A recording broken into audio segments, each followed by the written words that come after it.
ನಮಸ್ಕಾರ ನ್ಯೂಸ್ 11 ಕರ್ನಾಟಕಕ್ಕೆ ಸ್ವಾಗತ.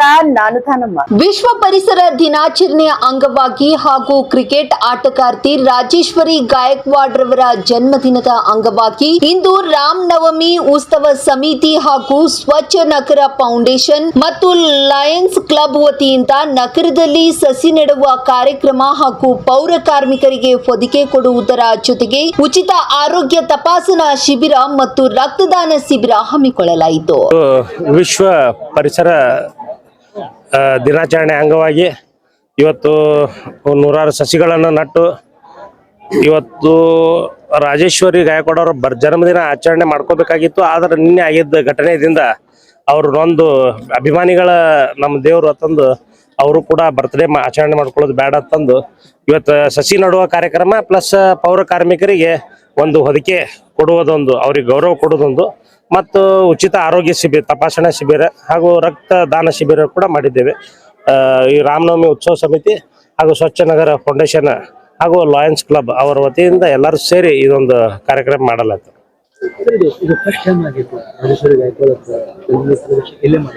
ಇಲ್ಲ, ಅವರು ಅಚಾನಕ್ ನಾವು ವಿಶ್ವ ಪರಿಸರ ದಿನಾಚರಣೆ ಈಗೇನು ಜೂನ್ 5ರಂದು ಪ್ರತಿ ಎಲ್ಲ ಕಡೆ ಮಾಡ್ತಾರೆ, ಜಗತ್ತಿನೆಲ್ಲ ಅದೇ ಮಾಡ್ತಾರೆ. ಆದರೆ ಇವತ್ತು ನಾವು ಮಾಡ್ಬೇಕಂತಂದು ಪೂರ್ವ ನಿಯೋಜಿತ ಆಗಿತ್ತು. ಇದೆಲ್ಲ ನಾವು ರೆಡಿ ಮಾಡ್ಕೊಂಡಿದ್ದೀವಿ. ನಿನ್ನೆ ಆ ಘಟನೆ ಆಯಿತು. ನಿನ್ನೆ ಆ ಘಟನೆ ಆಗಬಾರ್ದಾಗಿತ್ತು. ಅದನ್ನೇನೋ ಘಟನೆ ಆಗಿ ಅದಕ್ಕೊಂದು ನಿಮಿಷ ಮೌನ ಕೂಡ ಆಚರಣೆ ಮಾಡಿದ್ದೀವಿ. ಮತ್ತು ಅದ್ರ ನಿಟ್ಟಿನಲ್ಲಿ ಇವತ್ತು ಏನಿ ರಕ್ತದಾನ ಶಿಬಿರ ಆಗಲಿ ಇವತ್ತೊಂದು ಎಲ್ಲ ಯಶಸ್ವಿ ಒಂದು ಕಾರ್ಯಕ್ರಮ ಅಂತ ಯಶಸ್ವಿ ಆಯಿತು. ಎಲ್ಲರೂ ಬಂದರು, ಸಂಸದರು ಬಂದರು, ಇವತ್ತು ಅಡಿಷನಲ್ SP ಅವರು, ಇವತ್ತು ನಮ್ಮ ಉಜ್ವಲ ಸರ್ನಾಟಗೌಡ್ರವರು, ಅನೇಕ ಎಲ್ಲ ನಮ್ಮ ಜುಕ್ತಿ ಮೇಡಮ್ ಅವರು, ಎಲ್ಗಾರ್ ಸಾಹೇಬರು, ಇವರು ಎಲ್ಲರೂ ಬಂದು ನಮ್ಮ ಭಾರತೀಯ ಜನತಾ ಪಕ್ಷದ ಜಿಲ್ಲಾ ಅಧ್ಯಕ್ಷರು ಮತ್ತು ಈ ಬಡಾವಣೆಯ ಎಲ್ಲ ಮಾನಸ ಬಡಾವಣೆಯ ಎಲ್ಲ ಗುರು ಹಿರಿಯರು, ಶ್ರದ್ಧೆ ಎಲ್ಲ ತಾಯಂದಿರು ಕೂಡ ಬಂದು ಭಾಗವಹಿಸಿ ಯಶಸ್ವಿಗೊಳಿಸಿದರು ಕಾರ್ಯಕ್ರಮ. ರಗತ ಈಗ ಸದ್ಯಕ್ಕೆ ಒಂದು 4-5 ಜನ ಏನು ಕೊಟ್ಟಿದ್ದಾರೆ. ಇನ್ನು ಮತ್ತೆ ಯಾರು ಕೊಡ್ಬೋದು. ಅವ್ರು ಕೊಟ್ಟವರಿಗೆ ನಾವು ಉಚಿತ ಹೆಲ್ಮೆಟ್ಗಳನ್ನು ಕೊಡತ್ತೇವೆ. ಅವ್ರು ಯಾರು ಬ್ಲಡ್ ಡೊನೇಟ್ ಮಾಡಾಕತ್ತಾರ ಅವ್ರಿಗೆ ನಾವು ಉಚಿತ ಹೆಲ್ಮೆಟ್ ಕೂಡ ಕೊಡತ್ತೇವೆ. ಯಾಕಂದ್ರೆ ಇವತ್ತು ಆರೋಗ್ಯಕರ ಅಂದ್ರೆ ಇವತ್ತು ರಸ್ತೆ ಸುರಕ್ಷತಾ ದೃಷ್ಟಿದಿಂದ ಇವತ್ತು ಸಾಕಷ್ಟು ಬೈಕ್ ಮ್ಯಾಗ ಓಡಾಡ್ತಾರೆ. ಪಟಕ್ನೆ ಏನಾರ ಆಯ್ತಪ್ಪ ಅಂತಂದ್ರೆ ನೋಡ್ರಿ ಎಲ್ಲೋ ಬೇಜವಾಬ್ದಾರಿಯಿಂದ ಬೈಕ್ ಹೊಡ್ಕೋತಿರ್ತಾರೆ ಎಲ್ಲ ಯುವಕರು, ನಾವು ನೋಡ್ತಿರ್ತೀವಿ. ಆದ್ರೆ ಹೆಲ್ಮೆಟ್ರೇ ಹಾಕಿರೋದಿಲ್ಲ. ಅಂತ ಒಂದು ಸಂದರ್ಭದಲ್ಲಿ ಈಗ ಮಳೆಗಾಲದ ತೆಗ್ಗಾಗಿರ್ತಾವೆ, ಏನೇನೋ ಒಂದು ತೊಂದರೆ ಆಗಿ ಅದಕ್ಕೆ ನಾವು ಏನು ಮಾಡಿದ್ವಿ, ಬ್ಲಡ್ ಯಾರು ಕೊಡ್ತಾರಲ್ಲ ಅವ್ರಿಗೆ ನಾವು ಒಂದು ಹೆಲ್ಮೆಟ್ ಉಚಿತವಾಗಿ ಕೊಡ್ಬೇಕಂತಂದು ನಮ್ಮ ಸಂಘದಿಂದ ನಿರ್ಣಯ ಮಾಡಿ ನಮ್ಮ ರಾಮನವಮಿ ಉತ್ಸವ ಸಮಿತಿ ವತಿಯಿಂದ ಅದೊಂದು ಹೆಲ್ಮೆಟ್ ಕೊಡ್ತಾ ಇದ್ದೀವಿ. ನೋಡ್ರಿ ಅದು ಏನಂದ್ರೆ ಹೌದೌದು ನೋಡ್ರಿ ಅದು ಹೇಳ್ತಾರ ಬಹುಶಃ. ಯಾಕಂದ್ರೆ ನಿನ್ನೆ ಅದು ಆಗೋಣ ಆಕಸ್ಮಿಕ ಘಟನೆ. ಅದು ಯಾಕೋ ಒಂದು ಒಳ್ಳೆ ಕಾರ್ಯಕ್ರಮ ನಡೆದಿತ್ತು. ಭಾಳ 18 ವರ್ಷಗಳ ನಂತರ ಅದೊಂದು ಅವಕಾಶ ನಮ್ಮ ಕರ್ನಾಟಕ ರಾಜ್ಯಕ್ಕೆ ಅಂದ್ರೆ ಬೆಂಗಳೂರು IPL ಗೆದ್ದಿದ್ದಕ್ಕೆ ಸಂತೋಷವಾಗಿತ್ತು. ಆ ನಿಟ್ಟಿನಲ್ಲಿ ಅಭಿಮಾನಿಗಳು ಎಷ್ಟು ಇದು ಅದಾರ ಅನ್ನೋದು ನೀವು ನೋಡ್ಕೊರಿ. ಯಾಕಂದ್ರೆ ನಾವು ನಮ್ಮ ಸುರಕ್ಷತೆ ಬಗ್ಗೆ ಇರಬೇಕಾಗ್ತದೆ. ಆದರೂ ಸರ್ಕಾರನೂ ಜಾಗೃತಿ ವಹಿಸಬೇಕಾಗಿತ್ತು. ಸರ್ಕಾರದ ಒಂದು ಈಗ ಏನೇ ಬಂದ್ರು ಮತ್ತೆ ಹೊಳೆ ಬರೋದು ಪೊಲೀಸರ ಮ್ಯಾಗೆ, ಸರ್ಕಾರದ ಮ್ಯಾಗೆ. ಯಾಕಂದ್ರೆ ಸರಿಯಾಗಿ ವ್ಯವಸ್ಥೆ ಮಾಡಿಲ್ಲ ಅವ್ರು ಸರಿಯಾಗಿ. ಯಾಕಂದ್ರೆ ಇಷ್ಟೊಂದು ಜನ ಸೇರ್ತಾರ ಅನ್ನೋ ನಿರೀಕ್ಷೆ ಇದ್ರು ಕೂಡ ಸರಿಯಾಗಿ ವ್ಯವಸ್ಥೆ ಮಾಡಿದ್ರಪ್ಪ ಅಂತಂದ್ರೆ ಈ ಒಂದು ಘಟನೆ ನಡೀತಿರ್ಲಿಲ್ಲ. ಒಂದು ಈಗ ಎಂತೆಂಥ ಸಾಕಷ್ಟು ದೊಡ್ಡ ಕಾರ್ಯಕ್ರಮಗಳು ಆಗ್ತಾವೆ. ಆ ನಿಟ್ಟಿನಲ್ಲಿ ಪೂರ್ವ ಸುಸಜ್ಜಿತ ವಾತಾವರಣ ಇರಬೇಕಾಗ್ತದೆ. ಇವತ್ತು ಪೊಲೀಸ್ ಅಧಿಕಾರಿಗಳಿರ್ಬೋದು, ರಾಜಕಾರಣಿ ಆಗಿರ್ಬೋದು, ಇವು ಎಲ್ಲ ಮಾಡೋಕಿನ ಮೊದ್ಲು ಒಂದು ಏನಪ್ಪ ಒಂದು ಪೂರ್ವಭಾವಿಯಾಗಿ ಸಾರ್ವಜನಿಕರ ಹಿತದೃಷ್ಟಿಯಿಂದ ಅವರು ಒಂದು ಪೂರ್ವ ನಿಯೋಜಿತ ಒಂದು ಸುರಕ್ಷೆ ಕೊಡೋದಾಗ್ಲಿ ಮಾಡೋದ್ರಲ್ಲಿ ವೈಫಲ್ಯ ಆಗಿದೆ. ಅದಕ್ಕೆ ನಾವು ಈಗ ಒಬ್ರಿಗೊಬ್ರು ಬ್ಲೇಮ್ ಮಾಡೋದು ಅಷ್ಟೇ ಇದೆ. ಇದನ್ನು ನಡಿಬಾರ್ದಾಗಿತ್ತು ಘಟನೆ ನಡೆದದ. ಸಾಕಷ್ಟು ಮನ ನೊಂದಿದೆ. ಯಾಕಂದ್ರೆ ಎಲ್ಲ ತಿರ್ಕೊಂಡವ್ರು 20-22 ವರ್ಷದ ಸಣ್ಣ ಮಕ್ಕಳೇ. ಇವತ್ತು ಅವರೆಲ್ಲ ಪಾಪ ಏನೋ ತಂದೆ ತಾಯಿ ನಿರೀಕ್ಷೆ ಇಟ್ಟು ಇಷ್ಟು ದೊಡ್ಡವ್ರು ಮಾಡಿರ್ತಾರ. ಏನೋ ಒಬ್ರಿಗೆ ನೋಡಕ್ ಹೋಗಿ, ಏನು ಕ್ರಿಕೆಟ್ ಪ್ಲೇಯರ್ಗಳಿಗೆ ನೋಡಕ್ ಹೋಗಿ ಅಭಿಮಾನದಿಂದ ಅವ್ರೇನು ಹೋಗಿ ಆಗ್ಯಾರ. ಭಾಳ ಒಂದು ಮನಸ್ಸಿಗೆ ಭಾಳ ಬೇಜಾರಾಯ್ತದ ಆ ಘಟನೆಯಿಂದ. ಯಾಕಂದ್ರೆ ಆಗಬಾರ್ದಾಗಿತ್ತು. 18 ವರ್ಷ ಬಳಿಕ ನಮ್ಮ ಬೆಂಗಳೂರು ಕಪ್ ಹೊಡೆದಿತ್ತು. ಆ ಖುಷಿಯೊಳಗೆ ಈ ಒಂದು ದುರ್ಘಟನೆ ಆಗಬಾರ್ದಾಗಿತ್ತು. ಸಾಕಷ್ಟು ಜನ ನಾವು ನೋಡ್ತಿರ್ತೀವಿ ಬೈಕ್ನಲ್ಲಿ ಎಲ್ಲರೂ ಖುಷಿ ವ್ಯಕ್ತಪಡಿಸ್ಯಾರ. ಆ ಖುಷಿ ವ್ಯಕ್ತಪಡಿಸೋದ್ರೊಳಗೆ ನಾನಾ ರೀತಿ ಅದಾವ. ಮೊನ್ನೆ ನೋಡ್ರಿ ಒಬ್ರು ಹೃದಯಾಘಾತದಿಂದ ಕೆಲವೊಂದು ಮಂದಿ ಸತ್ರು. ಇವತ್ತು ಬೈಕ್ ಆಕ್ಸಿಡೆಂಟ್ ಆದವು. ಮೊನ್ನೆ ನಾನು ಈ IPL ಕಪ್ ಗೆದ್ದಾಗ ರಾತ್ರಿ 2 ಗಂಟೆವರೆಗೂ ಹಾಸ್ಪಿಟಲ್ ಅಲ್ಲೇ ಇದ್ದೆ. ಯಾಕಂದ್ರೆ ಸುಮಾರು 4-5 ಜನ ಬೈಕ್ ಆಕ್ಸಿಡೆಂಟ್ ಆಗಿ ಬಿದ್ದಿದ್ರು, ಏನೇನೋ ಗಲಾಟೆ ಆಗಿಬಿಟ್ಟಿದ್ದು. ಅದಕ್ಕೆ ನಾವು ಕೂಡ ಜಾಗೃತದಿಂದ ಇರ್ಬೇಕು. ಅಭಿಮಾನ ಎಷ್ಟು ಅದ ಅಷ್ಟೇ ಕರೆಕ್ಟ್. ಭಾಳ ಅತಿ ಅಭಿಮಾನನು ಜೀವಕ್ಕೆ ಸಮಸ್ಯೆ ತಂದು ಕೊಡ್ತದನ್ನು ಈ ಒಂದು ಘಟನೆ ಕಾರಣ ಅನ್ನೋ ಮಾತನ್ನು ಈ ಸಂದರ್ಭದಲ್ಲಿ ಹೇಳ. ನಡೆದಿದ್ದು ಒಂದು ಪರಿಸರ ದಿನಾಚರಣೆ ಬಗ್ಗೆ ಸಸಿ ನೀಡುವ ಕಾರ್ಯಕ್ರಮ ಮತ್ತು ರಕ್ತದಾನ ಶಿಬಿರ ಹಾಗೂ ಪೌರ ಕಾರ್ಮಿಕರಿಗೆ ಬ್ಲಾಂಕೆಟ್ ಕೊಡೋ ಕಾರ್ಯಕ್ರಮ, ಹಾಗೆ ನನ್ನ ಬರ್ಡೇ ಸೆಲೆಬ್ರೇಷನ್ ಕೂಡ ಇತ್ತು. ಬಟ್ ನನಗೆ ಅದು ಮಾಡ್ಕೊಳ್ಳಿಕ್ಕೆ ಒಂಚೂರು ಇಷ್ಟ ಆಗಲಿಲ್ಲ. ಯಾಕಂದರೆ ನನಗೆ ಇವಾಗ ಫಂಕ್ಷನ್ಗೆ ಬರೋಕ್ಕೂ ಮನಸ್ಸಿರ್ಲಿಲ್ಲ. ಯಾಕಂದ್ರೆ ನೆನ್ನೆ ಆಗಿದ್ದ ಘಟನೆ ಅದು RCB ಟೀಮ್ ಗೆದ್ದಿದ್ದು ಖುಷಿನೂ ಇದೆ. ಬಟ್ ಈ ತರ ಒಂದು ದುರ್ಘಟನೆ ಆಗಿದ್ದು ಇಷ್ಟನೇ ಆಗಿಲ್ಲ. ಯಾಕಂದ್ರೆ ಇಷ್ಟು ಜನ ಮೃತಪಟ್ಟರು. ಅದು ಒಂಥರ ನಮ್ ಕ್ರೀಡಾಪಟುಗಳಿಗೆ ಅಭಿಮಾನಿಗಳೇ ದೇವ್ರು. ಅದ್ರಲ್ಲಿ ಅವ್ರಿಗೆ ಆ ತರ ಆಗಿದ್ದು ಕೇಳಿ ತುಂಬಾನೇ ದುಃಖ ಆಯ್ತು. ಸೊ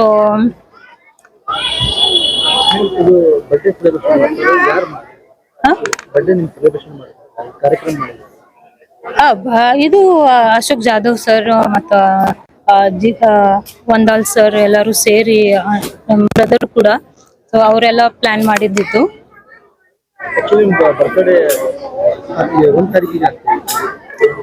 ನನ್ನ ಬರ್ಡೇ ಬಂದು 1ನೇ ತಾರೀಕು. ಬಟ್ ಸೆಲೆಬ್ರೇಷನ್ ಈ ಪರಿಸರ ದಿನಾಚರಣೆ ನಾನು ಈ ಪೌರ ಕಾರ್ಮಿಕರ ಜೊತೆ ಸೆಲೆಬ್ರೇಟ್ ಮಾಡೋಣ ಅನ್ಕೊಂಡು ಮಾಡಿದ್ದು. ಬಟ್ ಅದೇ ಪ್ಲಾನಿಂಗ್ ಇದ್ದಿದ್ದು.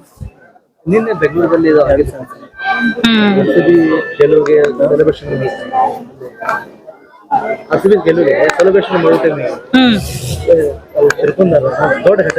ಹೌದು, ತುಂಬಾ ದೊಡ್ಡ ಘಟನೆ. ಅದು ಆಗ್ಬಾರ್ದಿತ್ತು ಆ ತರ. ಬಟ್ ಅದೇ ನಮ್ ಕ್ರೀಡಾಪಟುಗಳಿಗೆ ಅಭಿಮಾನಿಗಳಿಗೆ ಈ ತರ ಆಯ್ತು ಅಂದ್ರೆ ತುಂಬಾ ಕೇಳಕ್ಕೂ ಇಷ್ಟ ಪಡಲ್ಲ ನಾವು. ಬಟ್ ನೋಡೋದಂತೂ ದೂರಿನ ಮಾತು. ಅದರಲ್ಲಿ ಇದೆಲ್ಲ ಇವತ್ತು ನಾನು ಫಂಕ್ಷನ್ಗೆ ಬರೋಳಿರ್ಲಿಲ್ಲ, ಈ ತರ ಎಲ್ಲ ನ್ಯೂಸ್ ಕೇಳ್ಬಿಟ್ಟು. ಬಟ್ ಪೌರ ಕಾರ್ಮಿಕರಿಗೆ ನಾನು ಬರ್ತೀನಿ ಅಂತ ಹೇಳ್ಬಿಟ್ಟು ಪ್ರಾಮಿಸು ಕೂಡ ಮಾಡಿದ್ದಿತ್ತು. ಅದಕ್ಕೆ ಬರ್ಲೇಬೇಕಾಯ್ತು. ಕೇಕ್ ಕಟಿಂಗ್ ನಾನು ಮಾಡಿಲ್ಲ ಸರ್. ಯಾರು ಒಂದು ಮಾತು ಕೂಡ ಅವ್ರ ಬಗ್ಗೆ ಮೇ ಬಿ ಹೇಳ್ಬೋದು, ಗೊತ್ತಿಲ್ಲ ಏನಾಗಿದೆ ಅಂತ. ಸೀರಿಯಸ್ ಆಗಿ ನಂಗೂ ಏನು ಐಡಿಯಾ ಇಲ್ಲ. ಬಟ್ ಹೇಳ್ಬೋದು ಅನ್ಸುತ್ತೆ.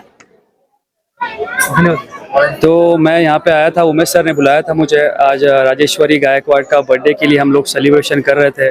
बट कल बहुत एक दुखद घटना हुई है। मतलब RCB का जो जश्न मना रहे थे तो 11 लोगों की मौत हो चुकी है और बहुत दुखद है ये चीज़। तो इसीलिए हम लोग आज सेलिब्रेशन कुछ भी नहीं किए हैं, बस पेड़ वगैरह लगाए हुए हैं और ब्लड वगैरह दिया हुआ है काफ़ी लोगों ने।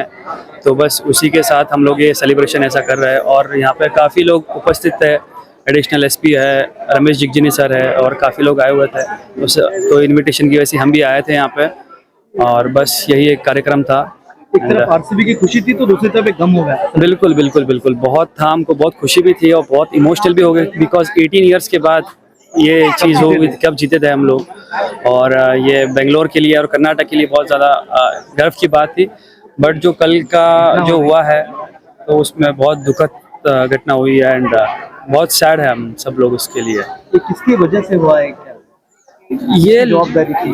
ये जवाबदारी किसी की नहीं बोल सकते। अभी लोगों का वो ये था, अंदर जोश था कि जब देखना है, प्लेयर्स को देखना है, ये सब देखना है। बट अभी वो क्या कर सकते, जोश में सब कुछ हो गया है तो किसी को जिम्मेदारी नहीं ठहरा सकते हम लोग। बस हो गया अभी वो चीज़, अभी उसके लिए बस भावपूर्ण श्रद्धांजलि है सबको, 11 लोगों को जो भी है। आपका नाम बोलिए। प्रतीक बाफना।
ಆಗಿ ನೋಡ್ತಾ ಇರಿ News11 ಕರ್ನಾಟಕ.